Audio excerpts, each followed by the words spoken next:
Yes, what is it? You should be talking to Nana for a change. No. My wife has so much to say too. We want People you are to say getting tired of my voice. No, Of we're my not voice, you know. tired. We want to hear more, sir. What do you want to So hear? how do we achieve transformative leadership when elections hardly reflect the mandates of the people? What we've seen over the last few decade and a half, especially since the collapse of the bipolar world, Yeah. has not um, helped our situations at all for those of us in the third world, especially in Africa. Okay? And I've always said it that those in the developed countries have the capacity to correct their mistakes, but we don't have a handbrake.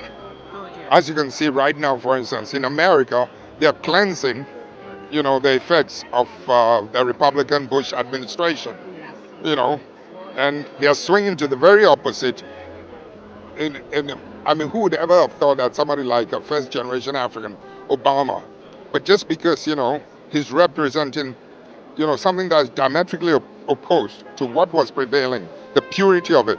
When you're listening to Mrs. Clinton, what she's offering, I mean, America wants to cleanse her soul. When you take a look at Britain, for instance, this never before have the Labour Party been trounced into third position. In other words, they are reacting to the past leadership of what's his name, Tony Blair, precisely. So the point I want to make is that they still have the capacity to be able to cleanse themselves. But the point is that having changed the paradigm, having destroyed what I keep on calling international political morality, by virtue of what the manner in which they approached, the Iraqi situation, the manner in which they collapsed the bipolar world, and I keep on saying that, they. There was an example I cited once when Dick Cheney was the deputy minister. No, he was the minister for defense. He actually boldly on CNN looked at the world in the face on the CNN and said that America's interest overrides morality. That is serious. Oh yes, I saw it. I've been talking about it in and out of America. There's nothing they can do about it, and they know it's true. They cannot deny it. I mean, and yet civilization has grown on the values of human morality. So, I mean, in effect, what I'm trying to say is that with against the backdrop of this kind of belief, they've done so much external damage. But then I'm saying that within their own developed countries, they have the capacity to be able to cleanse, to clean themselves up, as is happening right now. But in doing what they did earlier on, it affected us in a negative way. In this, precisely what happened. They undermined the culture of democracy in the third world, in Africa. But what they did not undermine the culture of democracy in their countries. Uh-huh.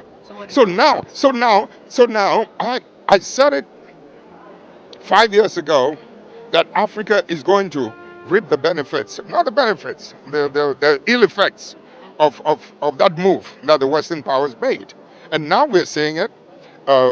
Heads of state are virtually putting aside their constitutional, whatever it is, provisions, as nearly happened over here.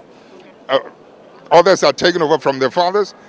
Some are lining up their children to nepotism. Is at its worst. Corruption is at its worst. I mean, governments think that this is their time, to consolidate what you call it, their power. They're destroying, the opposition. Okay. So I want to Uh-huh. up on So, that. so in a situation like this, you ask yourself, I mean, how are we going to how are we going to cleanse ourselves? So I want The institutions that they have, we also have them, okay, as they do. But the point is that their institutions have life, have spirit, have human energy. They are not waiting for the Bible, for the Constitution, like our people waiting, praying to the Bible or the Quran to give them miracle. I'm sorry. Okay? God has given you eyes and hands and everything. You are the miracle. No, listen to me seriously. There is no way No matter how many times you read your Quran or the Bible, there's no way you can go into that soil and find food to eat. God has given you the hands to go and till the land. And the point is that we are just reading the Quran, reading the Bible, or counting on the Constitution to perform the miracle for us. It's not going to happen today or tomorrow. And that is the difference. They give life to their Quran. They give life to their Bible. They are the miracle. God has given you eyes, hands, everything to perform the miracle of feeding yourself. Okay? So in effect, when you're talking about the institutions, these things are there. The constitutions are there. But they are lifeless because the human factor, and that's what I keep talking about, is unable to, is not bold enough, it's not courageous enough to give it life. Okay?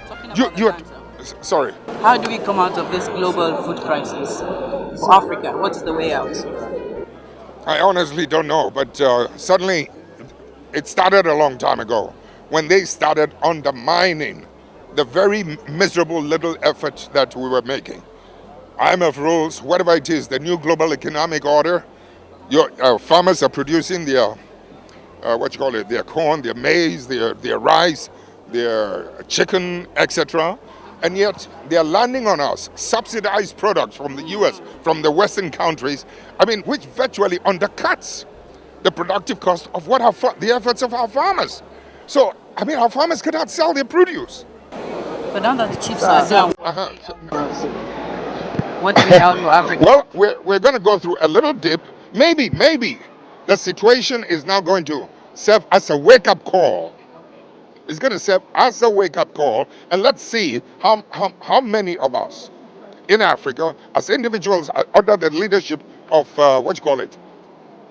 governments with the will and the capacity to lead us, to be able to advocate, that we move back to the farms, okay, and begin to till the land. Because if we don't, I'm sorry, we'll be having the kind of riotous situations that others are going through.